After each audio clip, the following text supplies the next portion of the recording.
Hello అండి అందరికి. Carrot kheer కోసం రక్తాలు చిందించేయొచ్చు అంటే ఏమో అనుకున్నాను, కానీ నేను కూడా రక్తం చిందించాకే అర్థమైంది నిజమేరా బాబు అని. ఏంటక్కో ఏమైంది అని మీరు అనుకోవచ్చు. ఈ పాటికే మీకు అర్థమైపో ఉండాలి. నేనైతే ఈ రోజు ఫస్ట్ టైం చేస్తున్నాను అనమాట సేమియా carrot kheer. 2 days back Ramzan కాబట్టి కీర్ మీద అదే వైబ్ ఉన్నింది. ఇన్స్టాగ్రామ్ లో గానీ యూట్యూబ్ లో గానీ ఎక్కడ పడితే అక్కడ. ఫ్రెండ్స్ కూడా కీర్ అయితే పంపించారు, కానీ అది కీర్ లా లేదనమాట, హల్వాలా ఉంది గట్టిగా. 1 week ఫ్రిడ్జ్ లో కాకుండా బయట పెట్టినా గానీ పాడవకుండా ఉంది, గట్టిగా హల్వాలా ఉందబ్బా. అది తిన్నా నాకు కీర్ తిన్న ఫీల్ అయితే రాలేదు.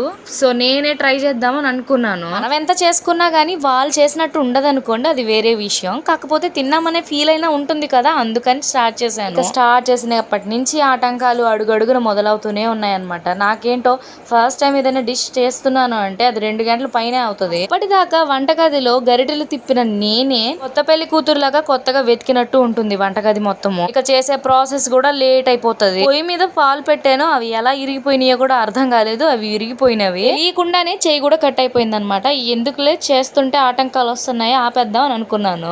మా వారేమో చిన్నపిల్లోడు మాదిరి అయ్యిందా అయ్యిందా అని 4 సార్లు అడిగారు. ఇంకెందుకులే నా వదిలేలా లేరు అని స్టార్ట్ చేశాను. తీరా ఫ్రిడ్జ్ లోకి వెళ్ళి చూస్తే ఆ పాలు కాస్త డీ ఫ్రిడ్జ్ లో ఉన్నాయన్నమాట. అవి మాత్రం గడ్డగట్టిపోయినాయి. అవి మళ్ళీ తీసి వాటర్ లో వేసి అవి కూలింగ్ మొత్తం పోయి నార్మల్ గా అయ్యేదాకా వెయిట్ చేశాను. ప్యాకెట్లు ఎలాగో గడ్డగట్టిపోయినాయి కాబట్టి వాటర్ లో వేసి ఒక 2-3 hours పట్టించుకోలేదు. ఆ తర్వాత చిన్నగా మెల్ట్ అయిపోయినాయి. నేనైతే అసలు స్టార్టింగ్ చేద్దాం అనుకుంది 11:30 నుంచి ప్రాసెస్ చేస్తే అప్పుడు పాలు ఇరిగిపోయినాయి కాబట్టి ఆపేశాను. మళ్ళీ మధ్యలో మా వారు అడిగేసరికి మళ్ళీ స్టార్ట్ చేస్తే ఆ పాలు మొత్తం గడ్డగట్టిపోయినాయి కదా. ఇక మొత్తం ప్రాసెస్ మొత్తం అయ్యేసరికి సాయంత్రం 5:30 అయింది. 4:30కి స్టార్ట్ చేస్తే 5:30 పైనే అయ్యింది. ఇలా ఎప్పుడో ఒక్కసారి కొత్తగా చేయాలి అనుకున్నది ఖచ్చితంగా లేట్ అవుతుందబ్బా. మీకు కూడా ఇలాగే జరుగుతుందా? నాకు మాత్రం కంపల్సరిగా కొత్త రకం వండితే ఇలానే ఉంటుంది. నచ్చితే లైక్ చేయొచ్చు కదా. సరే ఉంటా మరి.